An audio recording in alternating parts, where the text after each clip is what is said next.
parents were addicted to drugs, heavily addicted, meth, cocaine, heroin, you name it, they were on it. Nathan Sheridan was about 4 years old when his grandparents took permanent custody of him and his sister.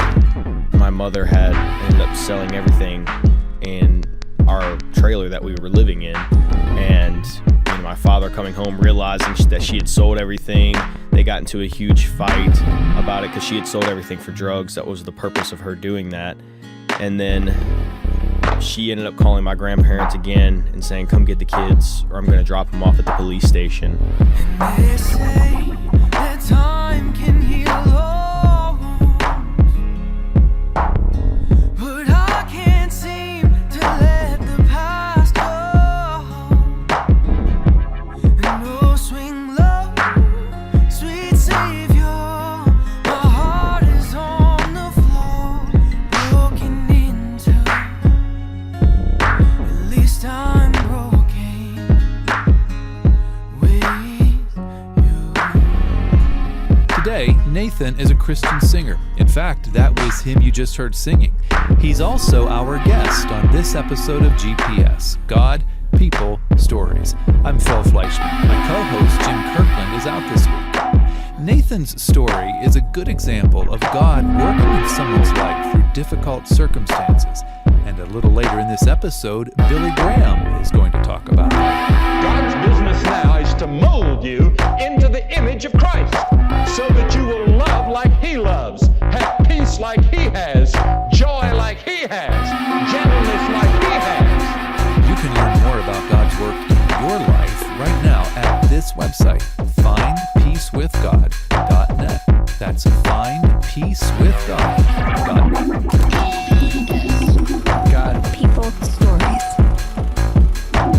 The night that my mother said, come get the kids, my grandparents drove from Louisiana. So they drove 4 hours to come get us in the middle of the night.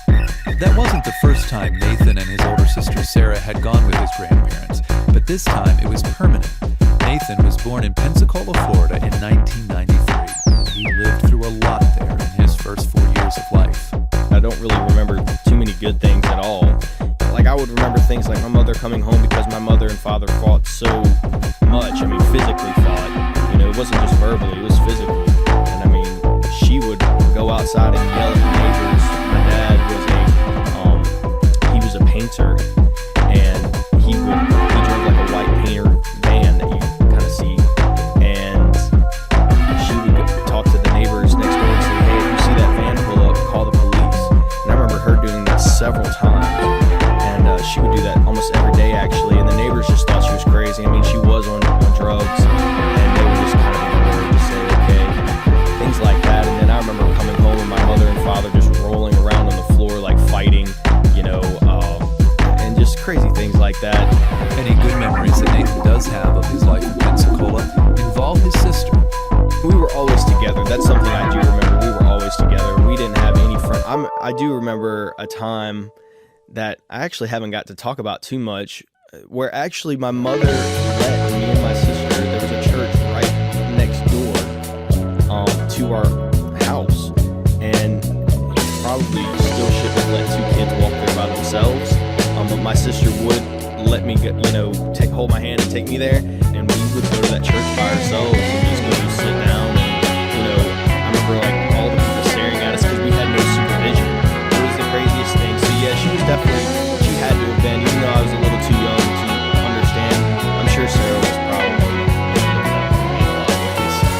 Sarah was only about 6 when her mom made that call threatening to drop the kids off at the police station if their father didn't come get them. And that started a whole new life for Nathan and Sarah in a small town in Pearl River, Louisiana.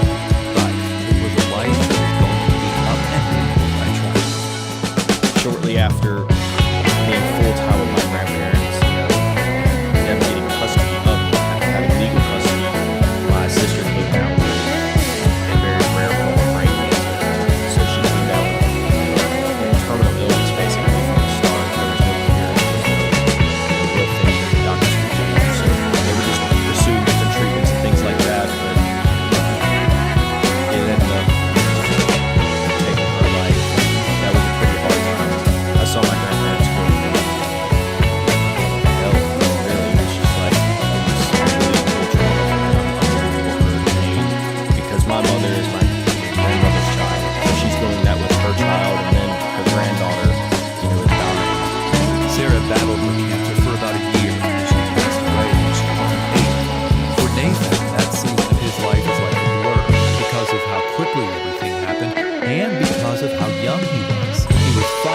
Sarah got sick, and 6 when she died. I remember trying to figure out what was going on a lot, but also I just kind of had that childlike innocence. I still never really caught on that Sarah was sick, that she was literally dying. I didn't really even know what that was. I do remember my uncle sitting me down outside of the porch. I don't remember this, but he was outside on the porch and put his arm around me, and he's like, "Well, Sarah's sick, maybe the doctors are sure she's gonna get better." And I said, "Well, I did say this. I vividly remember saying, I'm ready for Sarah to get better." And that's what I said. And I remember him saying, "Buddy, Sarah's not gonna get better. We had this time with her. We just need to do what we can to make her comfortable at this level." And I was like hit me really hard in that moment. It helped me understand what was going on, but I still didn't realize how soon it would be. So I've always been thankful that he helped me realize that. And like I said, soon after that, she passed away.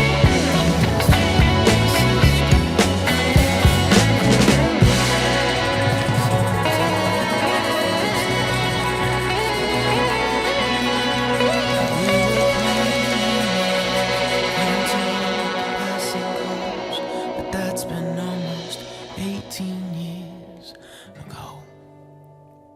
Yeah, God had his reasons, I suppose.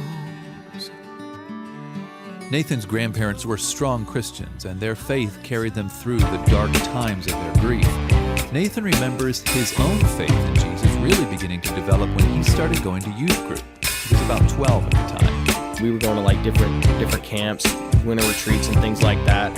And I remember going to a student life camp, and I think a big part of it was just getting out and not just the recreational part of the camp, but also we would go out and do mission work, in some of the camps, and that was a huge thing for me.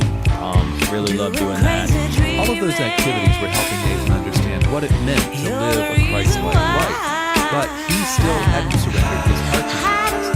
That happened when he went with his youth group to see the play Heaven's Gates, Hell's Flames. For a 14-year-old kid, it's an eye-opening play, and I don't want to say it scared me, but it really just opened my eyes to the fact that it wasn't good enough to just be a good person. There are so many good people, but if you die without Christ, and the way I fell into that thing where, I'm a Christian because my grandparents are Christian.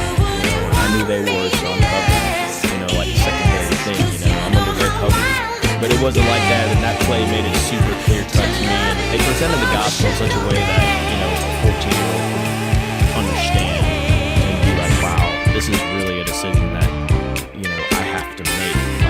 It's the most important decision in my life, and I have to make it. Right now is my opportunity, and I could leave